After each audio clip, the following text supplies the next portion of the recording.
This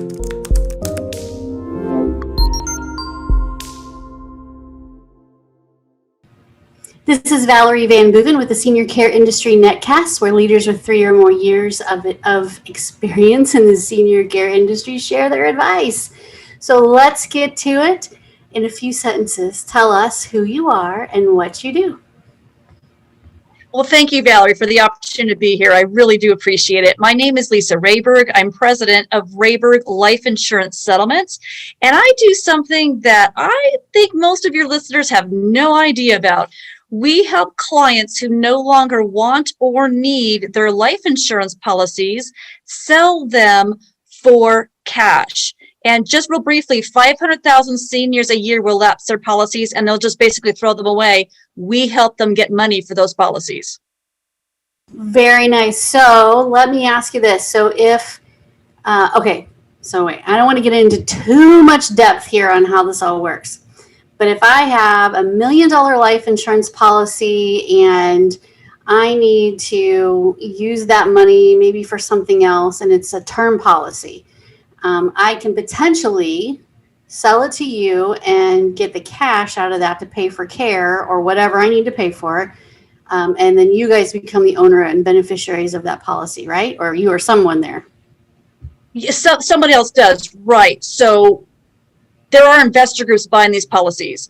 We're life settlements brokers. So what we do is we have access to about 30 different investor groups. We basically broker the deal, but our job is to market the policy to get the most money for our clients that we possibly can. Nice. That is so awesome. And I bet you most seniors who still have a life insurance policy in place don't even realize that this is an option for them. They have absolutely no idea. And many people that work with seniors have no idea. Even a lot of financial advisors or insurance professionals have no idea. Or if they even know about it, there's a lot of misperception. So the bottom line is we are a really big hidden secret. And I love giving our clients found money. Yeah. Okay. I'm going to ask you another question that's not on our list here, but it's intriguing to me. So what if my 20-year term life policy is almost ready to lapse? I mean, I'm almost done. It's almost hit the 20-year mark. Can I still sell it to you if it hasn't lapsed already? Yes. Ah. Did you want me to go on? Yes. It happens all the time. Just kidding. We just literally, I have several policies right now that were literally at the end. Client was going to walk away with nothing. And we just got a client last month, $50,000 on their $250,000 term policy that they were going to walk away from. I've got clients right now that literally, it was a game changer for him. Clients right now where some of these policies, if people are healthier, they don't bring a whole lot. Like one right now is like $6,000, one's about $3,000. But bottom line here is that they were going to walk away with zero. And so they're thrilled to pieces. Yeah, absolutely. Wow, that is really cool. So, and that money can be used for anything. And okay, let me ask one more question because I know everybody's going to want to know this. If I get money from my life insurance policy the way you just described, do I have to pay taxes on it? All right, so I'm going to qualify this by saying I'm not a tax professional, right? I'm not a CPA, so we always tell people talk to your own tax professionals, and now I'm going to answer your question. The answer is possibly. So the premiums that are paid into the policy are what's called a basis, and if the settlement is underneath that, so once again, add up all your premiums from the whole time you've been paying in. If the settlement is underneath that, and many times it is, you're not going to pay taxes on it. If it's over that, the vast majority of the time, it's going to be capital gains. So you'll get whatever that basis is tax-free anyway, and then over that capital gain. So like I said, think about your house. Same thing. If you buy a house for $100,000, sell it for $50,000, no taxes, right? If you sell that house for $150,000, you have some capital gains on that $50,000.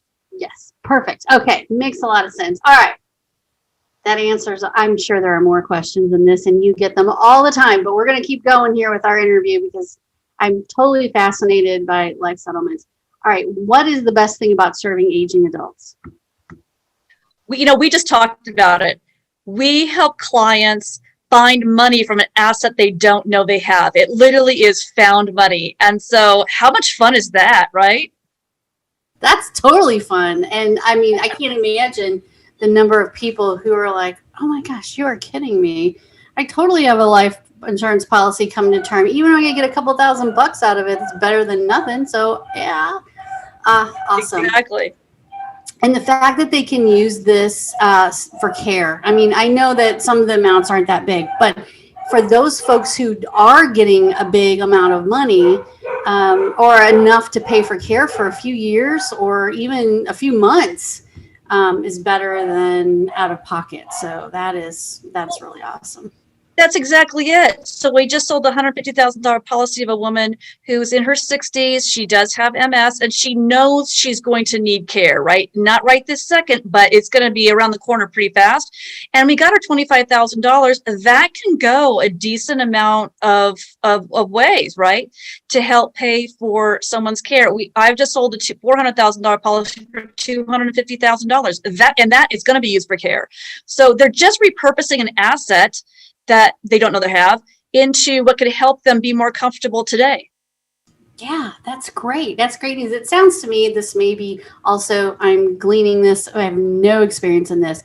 If you're not well, do you get more money or does it depend on a lot of other things? It depends upon several different factors, but generally, yes.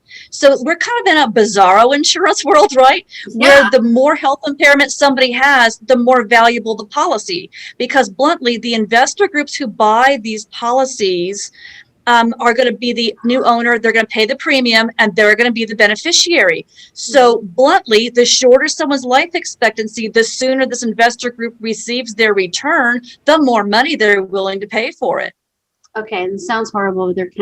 It's kind of the odds are you're going to die pretty soon. I mean, not pretty soon, but you're not going to live to be 100 if you're really, really sick. So the odds are they'll get their money faster. They're going to get that inheritance, what would have been that inheritance or whatever it is. I totally get that now. So that if you have some chronic illnesses that are maybe shortening your life expectancy significantly, there's more money available to you because the return is going to be faster. I get it.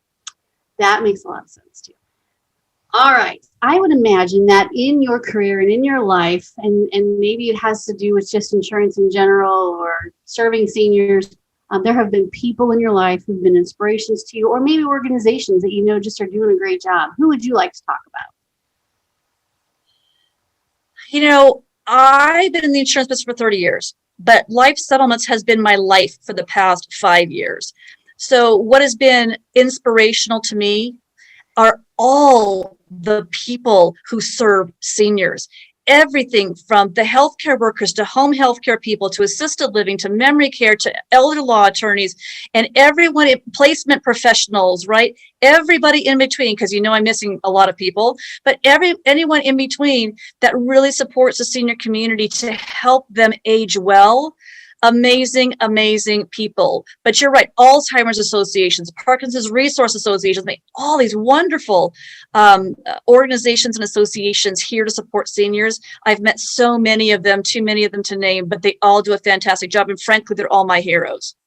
Yeah, thank you for saying, yes. I mean, we have the folks that have, and in the last year, they've always been heroes, right? But in the last year, the challenges have been wide and deep. And so for everyone who's out there trying to help seniors, and that includes you too. I mean, you may not do daily care, but you're trying to get someone some cash flow to help them get to where they need to be, or at least maybe it's just to buy a piece of equipment. Maybe it's for care down the road or whatever it is. You're still helping them achieve those goals, whatever they may be. So yeah, we've all had a rough year, and this is, but it's great to share this kind of information with folks. I'm not a financial advisor. They need to go to somebody like you. I don't know all the ins and outs, but I have heard of life settlements in my entire career, and I know they've been so helpful to folks. But it's just not something that is talked about very often. So this is great information. Okay. Let's talk about online marketing. I would imagine you have a website, and I would imagine that you talk about life settlements on your website. So we will put the link to your website with your video so that everybody knows how to get a hold of you, talk to you. Can you do business in all the states or just one state, or how do you do that? We do serve clients nationwide. So we are pleased to be able to do that. Yes. Awesome. Okay. And so what has been your experience with online marketing, especially in the last year when we can't really get up close? Right, good question. And I thought about that because I don't do traditional online advertisements. So you're not going to see me advertise on Facebook or anything like that for a couple different reasons. One is I just don't think what I do, I think it's more sophisticated service and it's very financially sensitive. So I don't know if I feel comfortable for someone answering a Facebook ad, right? I just don't think that's right. And the other thing is, frankly, in all fairness, we have big buyers. One in particular has literally billions of dollars and they are advertising and they're wonderful and that's great. But I don't want to compete with that. I can't compete with that. So I don't do Facebook. And the difference is if someone goes directly to that buyer, like I said, they're wonderful. We work with them. That buyer's trying to get the policy as inexpensively as possible. Our job is the opposite, to get the most money. So the point is, I don't want to compete with that. But back to your point, what I do is a lot of Zoom education like this. Yeah. And so I do pop that on my website. It is on my blog. It is on LinkedIn. I'm all about education to raise awareness. So bluntly, anybody and everybody that would like to have me speak, it's Rotary clubs, it's chambers of commerce, it's insurance associations, financial associations, senior association, right? Any and all of it. I am absolutely delighted to do it. So that has been my focus and it's worked out very, very well. Well, yes, thank you. And I would imagine that if there are, I would say this, when a home care agency gets involved with a senior, they don't always know every piece of financial data that, say, a nursing home, assisted living, or independent living community would probably have to know in order for you to be able to move in there. They got to know a lot of stuff. A home care agency, on the other hand, is not going to ask as many of those questions or have as much detail, but they do know when a family is struggling and may have some challenges with being able to afford home care.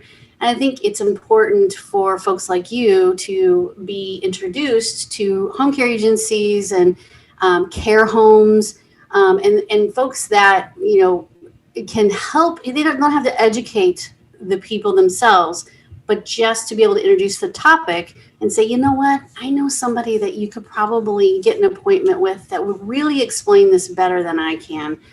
I think that's really the value here, is introducing you to folks that are in the face of seniors every day and may not know how to speak to this, but definitely can introduce, the topic and then just say, hey, I don't know everything, but here it is. Plus, doing a little research online, going to your website, going to other websites that talk about life settlements in an educated way is a great way for folks to learn. So, well, you're right. It's an awareness issue. So my focus has just been awareness, education, because it's not going to be right for everybody. It shouldn't be right for everybody, frankly, but it can be a really great option and solution. And frankly, it can be another arrow in someone's quiver, if you will, when they're talking to a client or potential client about how to fund, right, care. Exactly. Yep, that's right. And there are lots, I think, life settlements. And again, this is not right for everybody either, but we've talked about reverse mortgages on the show, which I know are called, there's all kinds of technical names for them.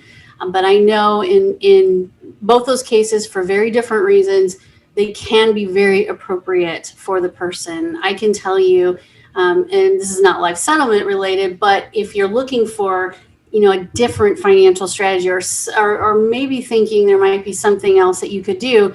My mother-in-law lived in assisted living and in private pay in a nursing home because years ago, she took out a reverse mortgage, sat on that equity and kept it separate, never spent it. And then when it was time for her to go to assisted living, they sold the house, got that rest of that equity out of that house, and she got to took that money and was able to pay for assisted living and then private pay nursing home care for a very long time, just with the equity that she had in her house. But there has to be certain criteria that, the whole family had to, kind of understand what was happening here. It wasn't, we didn't make the decision lightly.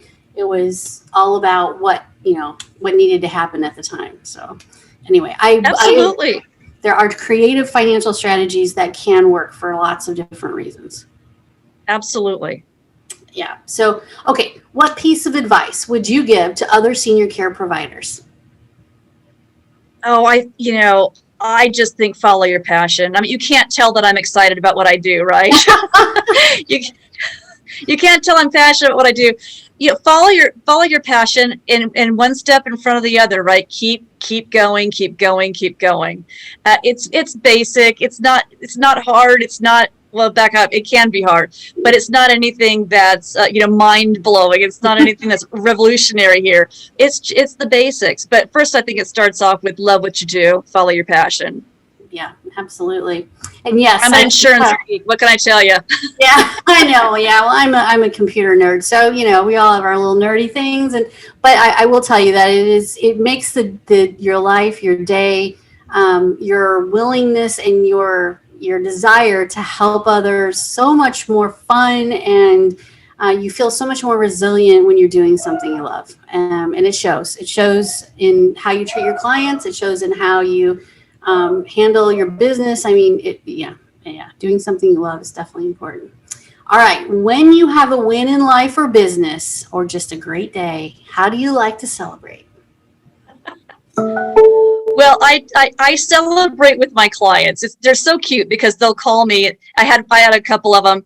One of them called me on a Saturday. He got his money on Friday night, but checked his bank account on Saturday. He calls me and goes, "Lisa, I don't want to make your husband jealous, but I just love you." I'm paying off the car on Monday. So my point is, that's my victory dance when I get the text messages like, "We got the money," or I had clients, husband and wife, call me, "It's here. Yay!" I love that. That's my little victory dance, and I celebrate right along with them, and it may include a couple sips of wine. Yeah, that's quite all right. We've had lots of we've had wines, we've had wine, we've had dirty martinis, and we've had a hospice physician pull out a jug of tequila from under his desk, and he says, "A little bit of this goes a long way," and he's well respected, and I said, "You know what, man, you are right about that."